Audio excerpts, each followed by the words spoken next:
دنیا کی زندگی میں آسودگی، امن و امان، اسلام کا نفاذ، خلافت کا قیام اور اخروی زندگی میں نجات، کامیابی، فوز و فلاح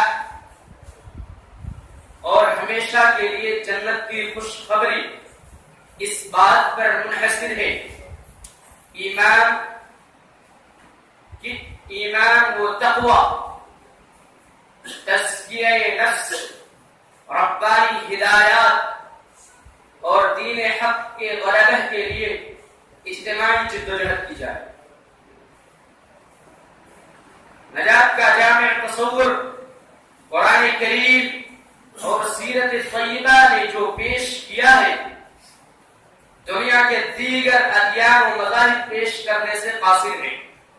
یہی چیز اسلام کو باقی ادیان سے ممتاز کرتی ہے۔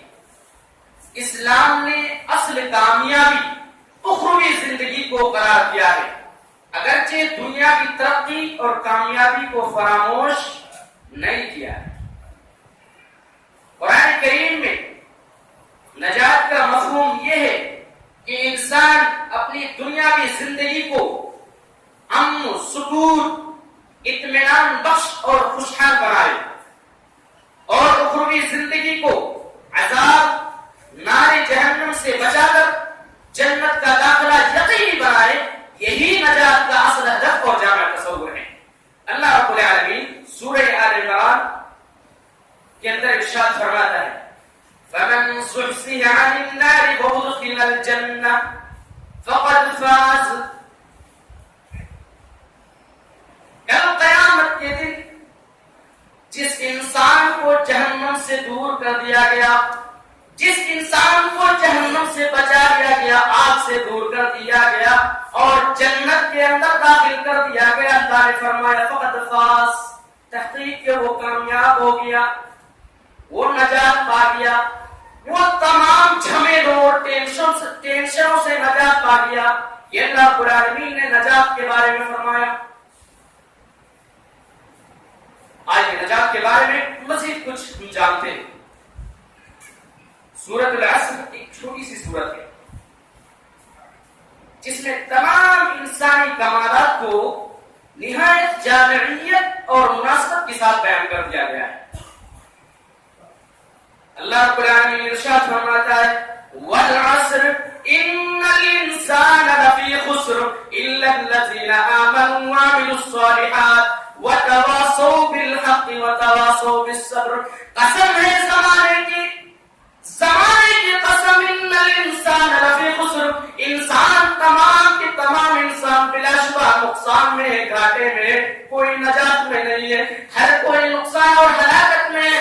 الا الذین آمنوا وعملوا الصالحات، اللہ نے فرمایا مگر جن لوگوں نے ایمان لایا، وعملوا الصالحات اور نیک عمل کیے، وتواصوا بالحق اور ایک دوسرے کو حق بات کی وصیت کی، وتواصوا بالصبر اور ایک دوسرے کو صبر کی تلقین کی۔ یہ چار نقطے اللہ رب العالمین نے اس چھوٹی سی سورت میں بیان کیا ہے۔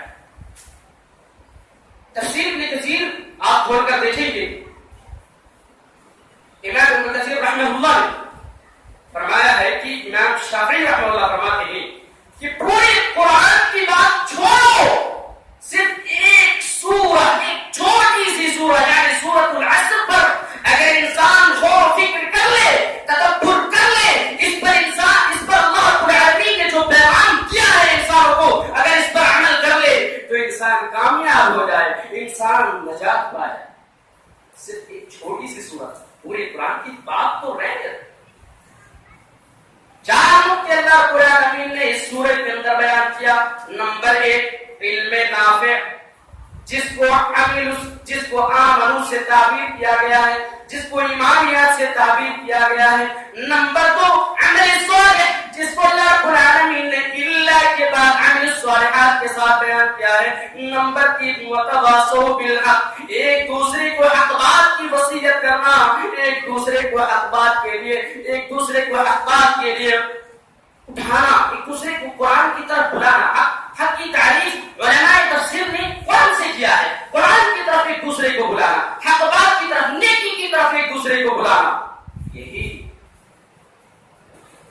اپنے نفس کو، اپنے بھائی کو ایمان اور عمل صالح کی نصیحت اور باہم حق بات کی تلقین کرنا، یہ تیسری چیز اللہ رب العالمین نے تیسرا پوائنٹ، تیسرا نقطہ بیان کیا ہے. چوتھی چیز وتواصوا بالصبر، دوسرے کی نصیحت کو خندہ پیشانی سے قبول کرنا. کوئی نصیحت کرے تو اس کی نصیحت کو خندہ پیشانی سے قبول کرنا. یہ نہیں کہنا ارے تو اپنی دیکھ، یہ نہیں کہنا.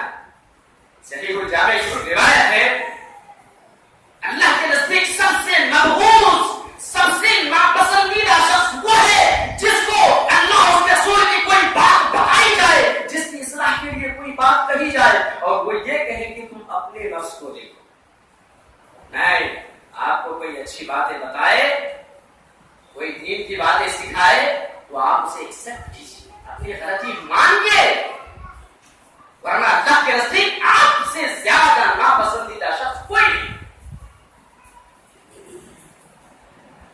ایک دوسرے کو صبر کی تلقین کرنا، خندہ پیشانی سے ایک دوسرے کی وصیت اور نصیحت کو قبول کرنا اور اس پر جو مصیبتیں آئیں اس پر صبر کرتے ہوئے اجر کی امید رکھنا.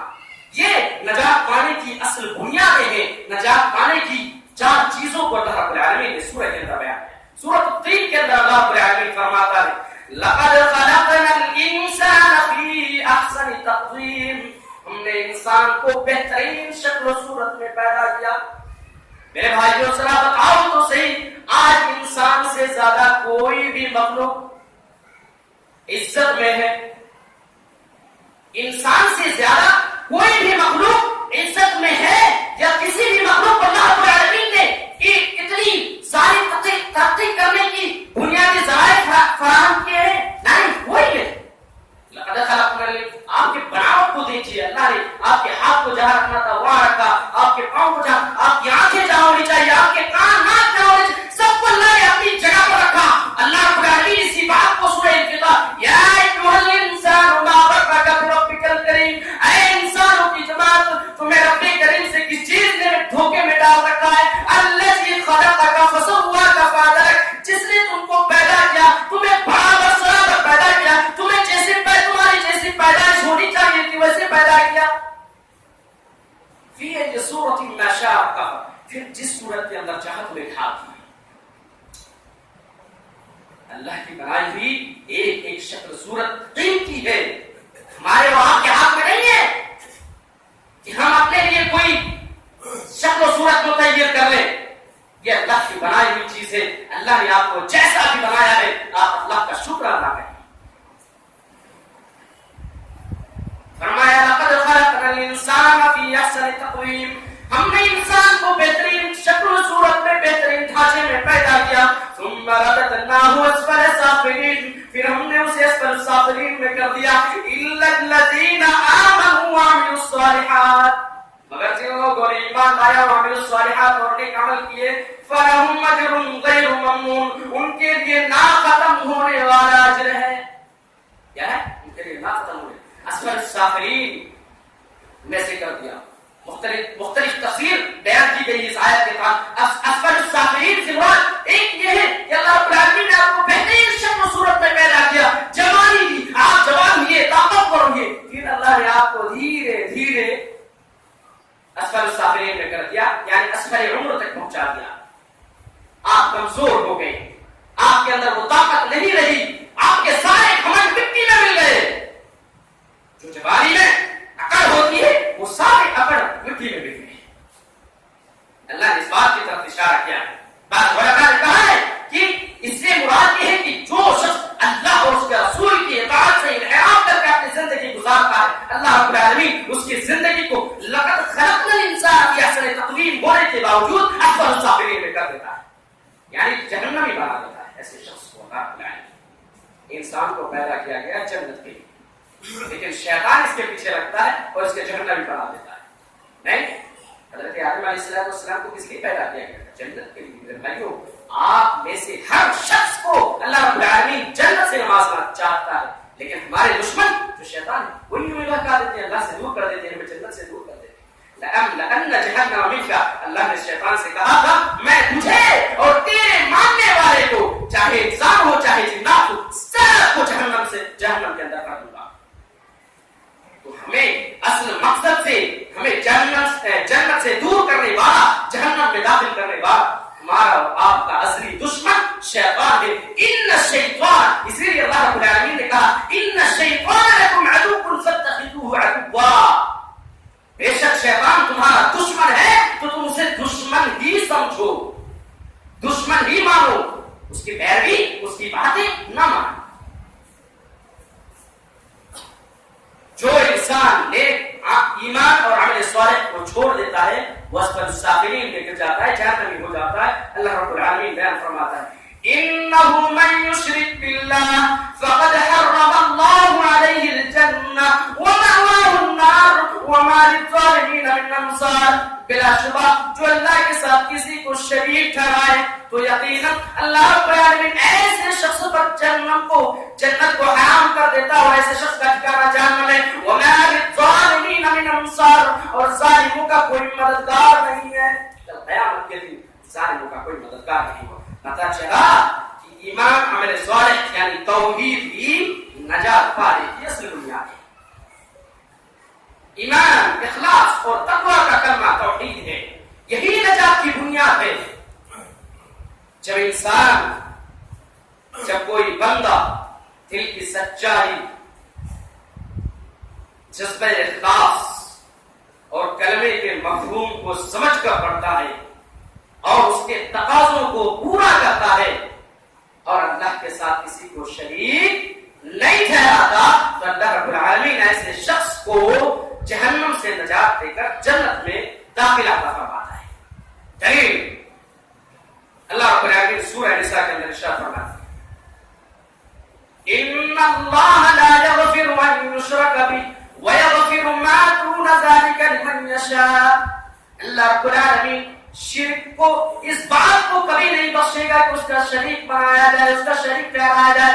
وَيَغْفِرُ مَا دُونَ ذَلِكَ لِمَن يَشَاءُ، اور جو اس کے علاوہ ہے جسے چاہے گا اللہ رب العالمین معاف کر دے گا۔ شرک ایک ایسا گناہ ہے جسے اللہ رب العالمین کبھی معاف نہیں کرے گا۔ اس کے علاوہ جو گناہ ہے اللہ رب العالمین جس کے لیے چاہے گا، جتنا چاہے گا معاف کر دے گا۔ سیدنا عثمان بن عفان رضی اللہ تعالیٰ عنہ سے روایت ہے، مسند احمد کی صحیح روایت ہے، اللہ کے رسول صلی اللہ علیہ وسلم بیان فرماتے ہیں انی لاعلم کلمۃ لا یقولها عبد حقا من قلبه الا حرم علی النار، کہ میں ایسا کلمہ جانتا ہوں کہ اگر کوئی بندہ دل کی سچائی کے ساتھ اس کو کہتا ہے، پڑھ لیتا ہے، دل سے اس کو مانتا ہے، اللہ رب العالمین اس بندے پر جہنم کو حرام کر دیتا ہے۔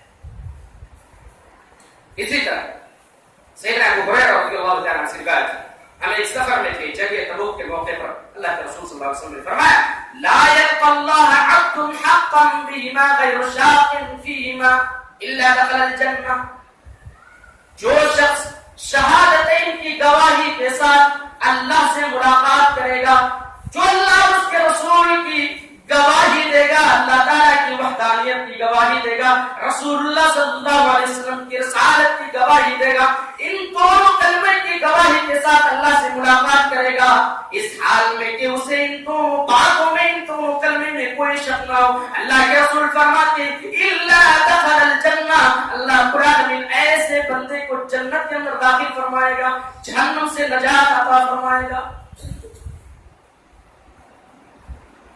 مصیبت، پریشانیاں، آفات، ان ساری چیزوں سے بھی توحید بچاتی ہے۔ دلیل کیا ہے؟ اللہ رب العالمین فرماتے ہیں مشرکین مکہ کے سلسلے میں فَإِذَا رَكِبُوا فِي الْفُلْكِ دَعَوُا اللَّهَ مُخْلِصِينَ لَهُ الدِّينَ فَلَمَّا نَجَّاهُمْ إِلَى الْبَرِّ إِذَا هُمْ يُشْرِكُونَ، اللہ رب العالمین فرماتے ہیں کہ جب یہ لوگ، یہ مشرکین مکہ کشتی پر سوار ہوتے ہیں، سمندر میں کشتی پر سوار ہوتے ہیں، فَإِذَا رَكِبُوا فِي الْفُلْكِ، دعوا اللہ مخلصین لہ الدین، تو سمندر میں سواری کرتے ہوئے، کشتی پر سواری کرتے ہوئے خالص اللہ رب العالمین کو پکارتے، اے مالک بچا لے، اوپر والے بچا لے، خالص اللہ رب العالمین کو۔ اس وقت انہیں کوئی دیوتا، کوئی معبود، کوئی جھوٹے معبود یاد نہیں آتے، کوئی بابا، کوئی پیر یاد نہیں آتے، صرف اللہ رب العالمین کو خالص کر کے پکارتے۔ فَلَمَّا نَجَّاهُمْ إِلَى الْبَرِّ، اللہ رب العالمین فرماتا ہے بس جب ہم انہیں نجات دے دیتے ہیں خشکی کی طرف، ہم اسے خشکی پر لے آتے ہیں، اذا هم يشركون، پھر وہ ناپاک لوگ، خبیث لوگ شرک کرنا شروع کر دیتے ہیں۔ اس آیت کے ضمن میں، اس آیت کے شان نزول کے بارے میں مفسرین نے ایک واقعہ نقل کیا ہے۔ جب اللہ کے رسول صلی اللہ علیہ وسلم نے مکہ کو فتح کیا، اکرمہ بن ابی جہل، ابو جہل کے بیٹے، بھاگ کھڑے ہوئے، بھاگے اور سمندر پہ جا کر کشتی میں سوار ہو گئے، یہ سوچ کر کہ میں سمندر پار کر کے ملک حبشہ چلا جاؤں گا، وہاں جاؤں گا، نجات پا جاؤں گا، مجھے نہ مسلمان ڈھونڈ پائیں گے نہ مجھے قتل کریں گے، کیونکہ اللہ کے رسول صلی اللہ علیہ وسلم نے ان کے لیے قتل کا آرڈر جاری کیا تھا۔ ان لوگوں کا نام، چند ایسے نام تھے جن کا نام لٹکا دیا گیا تھا خانہ کعبہ کی دیوار پر کہ ان لوگوں کو جہاں پاؤ قتل کر۔ یہ بھاگ کھڑا ہوا، سمندر میں گیا، کشتی پر سوار ہوا، کشتی چلنے لگی، بیچ سمندر میں پہنچی، تیز تند ہوا نے اس کو گھیر لیا، آندھی طوفان نے گھیر لیا، کشتی کو گھیر لیا۔ کشتی والوں نے کہا لوگوں یہاں پہ تمہارے جھوٹے معبود کام آنے والے نہیں ہیں، یہاں پہ صرف ایک اللہ رب العالمین تمہیں بچا سکتا ہے، صرف ایک اللہ رب العالمین تمہیں اس مصیبت اور تکلیف سے نکال سکتا ہے، اس لیے خالص اس اللہ کو پکارو۔ اکرمہ بن ابی جہل نے کہا جب ایک اللہ، سمندر میں صرف ایک اللہ ہمیں بچا سکتا ہے تو خشکی پر بھی اس کے علاوہ کوئی بچانے والا نہیں ہے، چلو میں اللہ سے عہد کرتا ہوں۔ انہوں نے اللہ سے عہد کیا، اے اللہ اگر تم نے مجھے نجات دے دی، میں رسول کے پاس جاؤں گا، مجھے امید ہے وہ رحمت للعالمین ہے، مجھے معاف کر دیں گے اور میں اسلام قبول کروں گا، میں تیری عبادت کروں گا۔ چنانچہ اللہ رب العالمین نے آندھی سے، تیز ہوا سے انہیں بچایا۔ جب وہ نجات پا گئے، واپس پلٹے، اللہ کے رسول کے پاس آئے، اسلام قبول کر لیا۔ یہ توحید ہے جو مصیبت سے بچاتی ہے۔ ایک اللہ رب العالمین کو پکارے، آپ کی ساری مصیبت پریشانی انشاءاللہ دور ہوگی۔ مومن ہے تو زندگی میں پریشانیاں آنا لازمی ہے۔ اللہ رب العالمین نے مومن کی زندگیوں کو پریشانیوں میں ڈال کر آزماتا بھی ہے اور ان کے گناہوں کو، چھوٹے چھوٹے گناہوں کو دور بھی کرتا ہے۔ اللہ کے رسول صلی اللہ علیہ وسلم نے کیا فرمایا تھا؟ الدنیا سجن المؤمن، مومن کے لیے دنیا کیا ہے؟ قید خانہ ہے، اور قید خانے میں انسان عیش و عشرت کی زندگی نہیں گزارتا، بلکہ انہیں مصیبت، تکلیف اور پریشانیاں آتی ہیں، قید خانے میں پریشانیوں کو جھیلنا پڑتا ہے۔ اگر آپ واقعتاً مومن ہیں تو آپ کی زندگی میں پریشانیاں آئیں گی، لہذا صبر کریں اور اللہ تعالیٰ سے امید رکھیں۔ سیدنا ابو ہریرہ رضی اللہ تعالیٰ عنہ کی روایت ہے، ایک دیہاتی صحابی اللہ کے رسول صلی اللہ علیہ وسلم کے پاس حاضر ہوا، کہنے لگا اللہ کے رسول مجھے کوئی ایسا عمل بتائیے جس پر میں عمل کروں تو جنت میں داخل ہو جاؤں۔ آج علماء کرام سے کیسے کیسے سوالات پوچھے جاتے ہیں، اور نبی کریم صلی اللہ علیہ وسلم کے صحابہ کا دور دیکھیے کہ کیسے وہ لوگ سوال کرتے تھے، ان کا سوال کس چیز کے بارے میں ہوتا۔ ایک دیہاتی صحابی آتا ہے، اللہ کے رسول صلی اللہ علیہ وسلم مجھے کوئی ایسا عمل بتائیے کہ جس پر میں عمل کروں تو جنت میں داخل ہو جاؤں۔ میرے پیارے نبی نے جواب دیا، اے لوگوں سنو، سب کو مخاطب کیا اور صحابی کو بھی مخاطب کر کے فرمایا، اے بندے، اے صحابی، تم اللہ کی عبادت کرنا، اللہ کے ساتھ کسی چیز کو شریک نہ ٹھہرانا، نماز پڑھنا، روزے رکھنا، زکات ادا کرنا، حج کے بارے میں اس نے نہیں فرمایا۔ اتنا کہنے کے بعد وہ اللہ کے رسول صلی اللہ علیہ وسلم نے ان کو کہا کہ یہ سارے کام کرنا۔ جب اللہ کے رسول نے کہہ دیا، اللہ کے رسول نے بتا دیا، وہ صحابی پلٹا، واپس پلٹا اور کہا والذی نفسی بیدہ لا ازید علی ھذا شیئا ابدا ولا انقص منہ، اللہ کی قسم، اللہ کی قسم جس کے ہاتھ میں میری جان ہے، اس ذات کی قسم جس کے ہاتھ میں میری کمی کروں گا. جب وہ پلٹا واپس جانے لگا اللہ کے رسول کی طرف پیٹ کرتے ہوئے پلٹا رحمت للعالمین کی طرف. وہ اللہ کا رسول ہے. آپ لغت کی کسی بھی کتاب میں دیکھیں وہ اللہ کا معنی ہوتا ہے پیٹ پھیر کر ہی جانا. ایسے نہیں کہ وہ واپس نہیں پلٹے بلکہ اللہ کے رسول کی صلی اللہ علیہ وسلم سے منہ پھیرے اور پیٹ پلٹ کر چلے گئے. آج کیسے کیسے عقیدے بنا لیے لوگوں کی. اللہ کے رسول صلی اللہ علیہ وسلم کی طرف صحابی نے پیٹ کیا اور چلے گئے.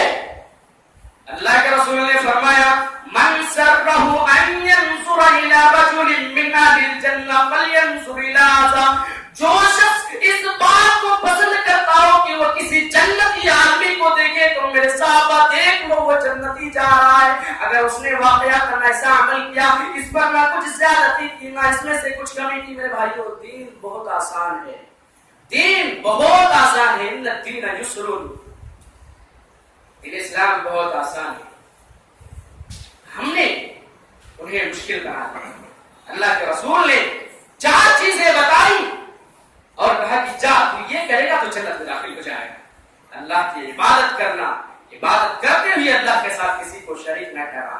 یہاں کچھ لوگ کلمہ پڑھتے ہیں لیکن سوچتے ہم تو جنت میں چلے جائیں گے. عبادت کے تقاضوں کو پوری نہیں کرنے کا مقصد یہی ہے کہ پہلے اللہ کی عبادت کرو اس کے بعد اللہ کے ساتھ کسی چیز کو شریک نہ کرو.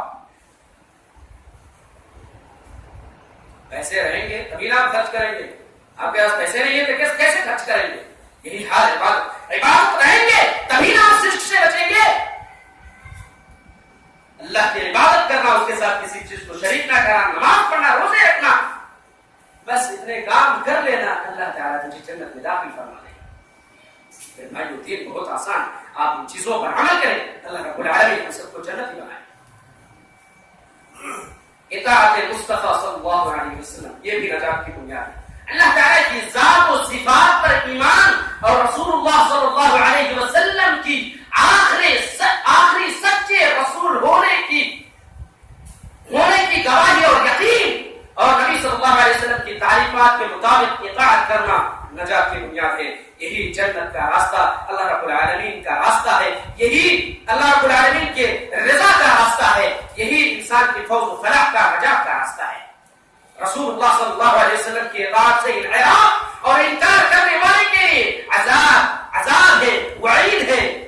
اللہ رب العالمین سورہ نساء کے اندر ارشاد فرماتا ہے وَمَن يُطِعِ اللَّهَ وَرَسُولَهُ يُدْخِلْهُ جَنَّاتٍ تَجْرِي مِن تَحْتِهَا الْأَنْهَارُ خَالِدِينَ فِيهَا وَذَلِكَ الْفَوْزُ الْعَظِيمُ. جو شخص اللہ اور اس کے رسول کی اطاعت کرے تو اللہ رب العالمین ایسے شخص کو ایسی جنتوں میں, ایسے باغوں میں داخل فرمائے گا جن کے نیچے نہریں بہتی ہیں, خالدین فیہا, جس کے اندر وہ ہمیشہ ہمیشہ رہیں گے. وَذَلِكَ الْفَوْزُ الْعَظِيمُ, اور یہی اصل کامیابی ہے, یہی بہت بڑی کامیابی ہے. نبی کی اطاعت کے بارے میں آپ سے سوال ہوگا, کسی امام کے بارے میں, کسی امام کی تقلید آپ نے کیا یا نہیں, کسی امام کو مانا یا نہیں, اس پر اللہ رب العالمین سوال نہیں کرے گا. نبی کی اطاعت تم نے کی یا نہیں, اس پر اللہ رب العالمین سوال کرے. جس کے بارے میں ہمیں سوال کرنا ہے, سوال آنا ہے, ہمارا سوال آنا ہے, ہم اس چیز کی تیاری کیوں نہیں کر رہے؟ امتحان میں جو سوال آپ سے پوچھا جانا ہے آپ اس کی تیاری کریں گے, یا جو نہیں پوچھا جانا ہے اس کی تیاری کریں گے؟ بے شک ایک عقل مند انسان جو پوچھا جائے گا اس کی تیاری کرے گا. میرے بھائیوں, عقل مند انسان بنو, اللہ اور اس کے رسول کی اطاعت کرو. اسی کے بارے میں سوال ہوگا. حضرت ابو ہریرہ رضی اللہ تعالی عنہ سے روایت ہے نبی کریم صلی اللہ علیہ وسلم نے ارشاد فرمایا کل امتی یدخلون الجنت الا من ابا. میرے تمام کے تمام امتی جنت میں داخل ہوں گے سوائے اس کے کہ جس نے جنت میں داخل ہونے سے, جنت میں جانے سے انکار کر دیا. جس نے جان بوجھ کر جنت میں جانے سے انکار کر دیا, اس انکار کرنے کے علاوہ اللہ کے رسول فرماتے ہیں تمام کے تمام امتی جنت میں جائیں گے. صحابہ کرام نے عرض کیا اے اللہ کے رسول فمن یابا, اے اللہ کے رسول کون وہ نامراد ہے, کون وہ بدبخت ہے جو جنت میں جانے سے انکار کر دے گا؟ اللہ کے رسول نے پیارا سا جملہ فرمایا من اطاعنی دخل الجنہ, جس نے میری اطاعت کی وہ جنت میں داخل ہو گیا، ومن عصانی فقد ابا، اور جس نے میری نافرمانی کی، اللہ کے رسول فرماتے ہیں جس نے میری نافرمانی کی، میری باتوں کو نہیں مانا، میری احادیث کو درکنار کر دیا، فقد ابا، مان لو جنت کا انکار کر دیا۔ میرے بھائیو، اللہ کے رسول کی اطاعت لازمی ہے، ضروری ہے۔ جنت میں جانے کے لیے اللہ کے رسول صلی اللہ علیہ وسلم کی اطاعت ضروری ہے۔ نیکیاں گناہوں سے نجات دیتی ہیں، گناہوں کو مٹا دیتی ہیں۔ گناہوں سے نجات پانے کا یہ ذریعہ نیکی کرنا ہے، زیادہ سے زیادہ نیکی کرنا ہے۔ سیدنا جابر رضی اللہ تعالیٰ عنہ سے روایت ہے، اللہ کے رسول صلی اللہ علیہ وسلم بیٹھے ہوئے تھے، ایک آدمی آیا اور اس نے کہا کہ اللہ کے رسول، میں نے ایک عورت سے چھیڑ چھاڑ کی، پریشان کیا، بتائیے میں اپنے اس گناہ کی تلافی کیسے کروں؟ میں نے بہت بڑا جرم کر لیا ہے، بتائیے کوئی ایسا راستہ بتائیے کہ اللہ رب العالمین میرے گناہ کو معاف کر دے۔ اللہ کے رسول بیٹھے ہوئے تھے، اللہ کی طرف سے وحی نازل ہوئی، واقم الصلاۃ طرفی النہار وزلفا من اللیل ان الحسنات یذہبن السیئات۔ اے لوگوں، دن کے دونوں کناروں میں یعنی صبح شام نماز پابندی کے ساتھ پڑھا کرو، وَظُلَفًا مِنَ اللَّيْلِ، اور رات کے کچھ حصے میں بھی۔ اس آیت کے اندر 3 نمازوں کا تذکرہ ہوا ہے، ایک عصر کی نماز، ایک فجر کی نماز، ایک عشاء کی نماز۔ دن کے دونوں کنارے یعنی صبح و شام کی نمازیں تم پابندی کے ساتھ پڑھا کرو، اور رات کے کچھ حصے میں جو نماز ہے اس کو بھی پابندی کے ساتھ پڑھا کرو۔ وَظُلَفًا إِنَّ الْحَسَنَاتِ يُذْهِبْنَ السَّيِّئَاتِ، کیونکہ نیکیاں برائیوں کو مٹا دیتی ہے، ختم کر دیتی ہے۔ وہ صحابی بیٹھے ہوئے تھے، فوراً سوال کیا، اے اللہ کے رسول، کیا یہ صرف میرے لیے خاص ہے یا آپ کی تمام امتیوں کے لیے؟ نبی کریم صلی اللہ علیہ وسلم نے فرمایا، لِجَمِيعِ أُمَّتِي كُلِّهِمْ، میری تمام کے تمام امتیوں کے لیے ہے۔ میرے بھائیوں، ہم میں سے ہر شخص گناہگار ہے۔ اللہ رب العالمین نے خاص طور پر یہاں نیکیوں میں نماز کو ذکر کیا۔ نماز ایک ایسی عبادت ہے جس سے ہمارے گناہ ختم ہو جاتے ہیں، ہمارے گناہ مٹ جاتے ہیں۔ سیدنا ابو ذر رضی اللہ تعالیٰ عنہ سے روایت ہے، نبی کریم صلی اللہ علیہ وسلم نے ارشاد فرمایا، اتق اللہ حیث ما کنت واتبع السیئۃ الحسنۃ تمحها وخالق الناس بخلق حسن۔ لوگوں، جہاں کہیں بھی رہو، دنیا کے کسی کونے میں رہو، کہیں بھی رہو، اللہ سے ڈرتے رہنا۔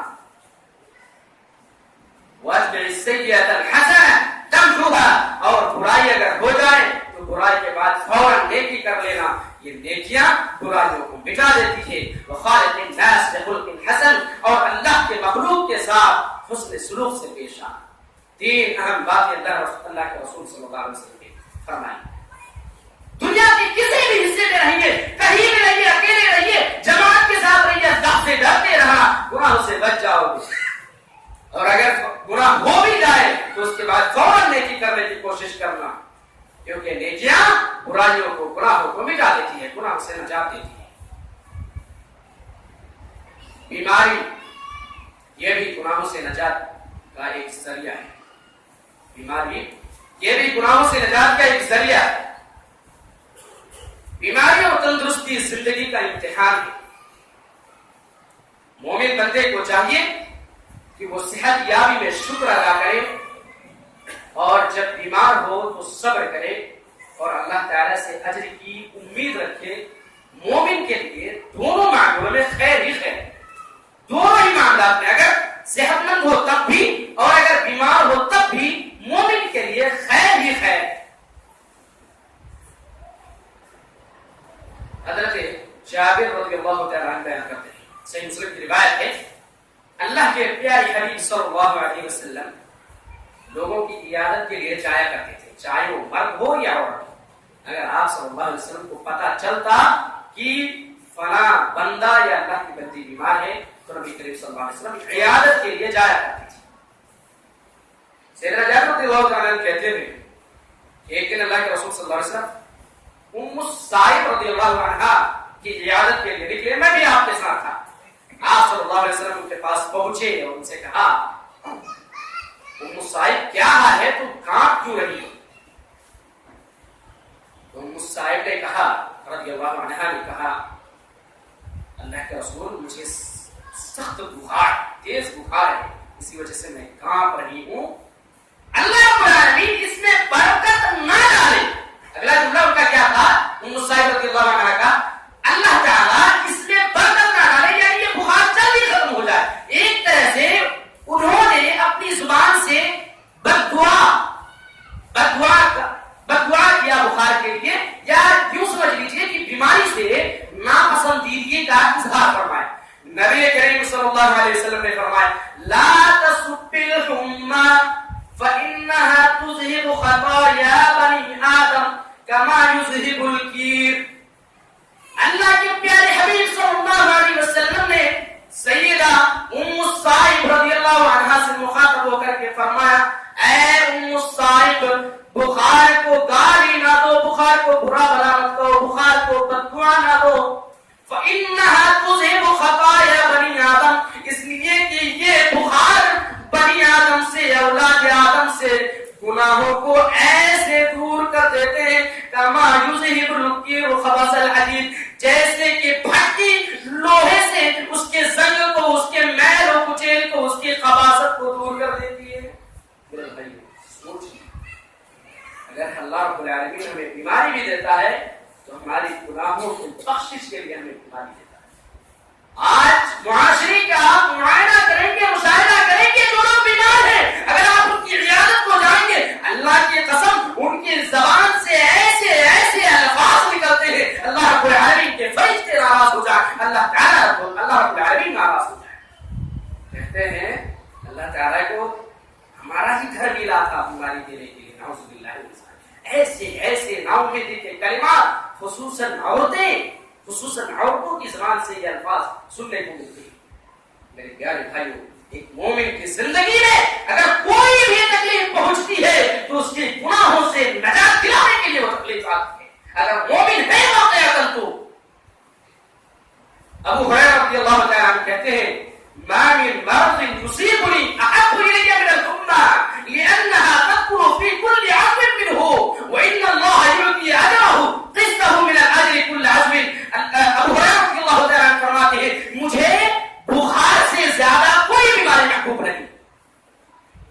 تمام بیماریوں میں مجھے بخار سب سے زیادہ محبوب ہے. وجہ بیان فرمائی کیونکہ یہ جسم کے ہر جوڑ میں داخل ہوتے ہیں. سبحان اللہ. صحابہ کرام بیماری کو بھی پسند کرتے تھے تو اس وجہ سے پسند کرتے تھے کہ اللہ کے رسول نے پسند کیا، اللہ رب العالمین اس کے ذریعے ہماری خطاؤں کو معاف کرتا ہے. صحابہ کرام بیماری کو پسند کیا.